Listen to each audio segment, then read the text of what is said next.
নমস্কার বন্ধুরা, কোয়েলি রান্নাঘরে আপনাদের স্বাগতম। তো আমি আজকের কাতলা মাছের ঝাল বানাবো। দেখুন, কাতলা মাছ এনেছি। কাতলা মাছের সাথে মাছের ডিমও আছে। তো মাছে আমি নুন, হলুদ আর লঙ্কা মেখে রেখে দিয়েছি। এবার কড়াইতে তেল দিয়ে দিয়েছি। কড়াইতে তেল দিয়ে দিয়েছি, তেলটা গরম হয়ে গেছে। কাতলা মাছগুলো ভেজে নেব।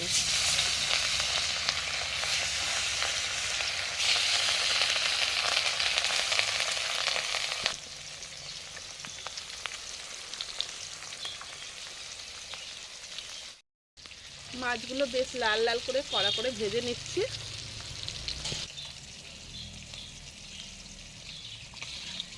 আর এইদিকে পেঁয়াজ কেটে নিয়েছি, রসুন কেটে নিয়েছি, টমেটো কেটে নিয়েছি, কাঁচা লঙ্কা কেটে নিয়েছি, আদা বাটা, সর্ষে বাটা, জিরে আর সর্ষে একসাথে বেটে নিয়েছি।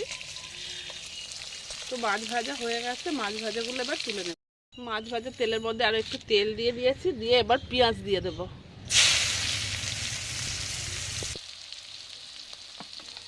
পেঁয়াজগুলো ভাজা ভাজা হয়ে গেছে, এবার রসুন কুচিগুলো দিয়ে দেব।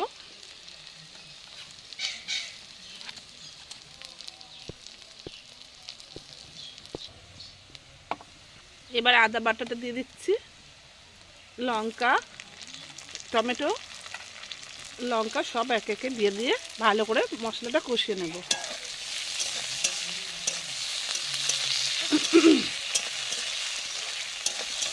মশলাটা ভালো করে কষিয়ে নেব।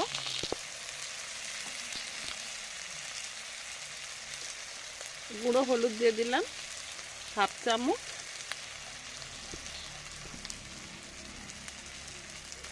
গুঁড়ো লঙ্কা দিয়ে দিচ্ছি হাফ চামচ,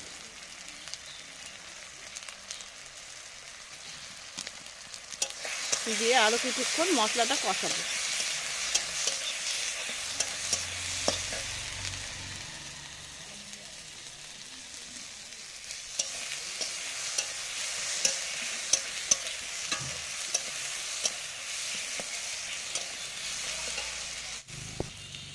মশলাটা খুব সুন্দরভাবে কষানো হয়ে গেছে, এবার জল দিয়ে দেব।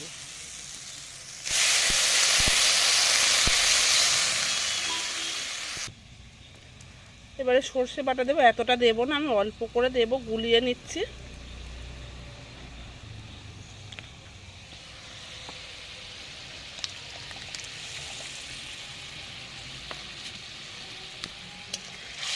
এর সাথে জিরেও বাটা আছে।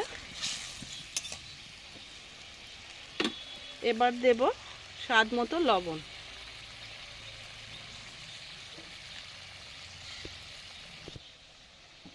ঝোলটা ফুটে গেছে,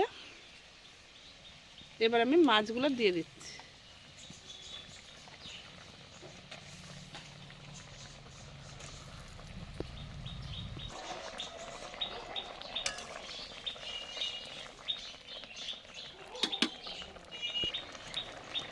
আমার রান্নাটা কমপ্লিট হয়ে গেছে। এবার ধনে পাতা দিয়ে দিচ্ছি। ধনে পাতাগুলো গাছের ধনে পাতা, একটু চিড়ে চিড়ে গেছে, মানে একটু বয়স হয়ে গেছে, একটু চিড়া চিড়া হয়ে গেছে, তার জন্য।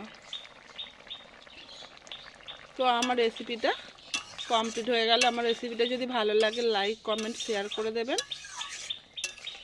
আর নতুন বন্ধু হলে অবশ্যই সাবস্ক্রাইব করে দেবেন।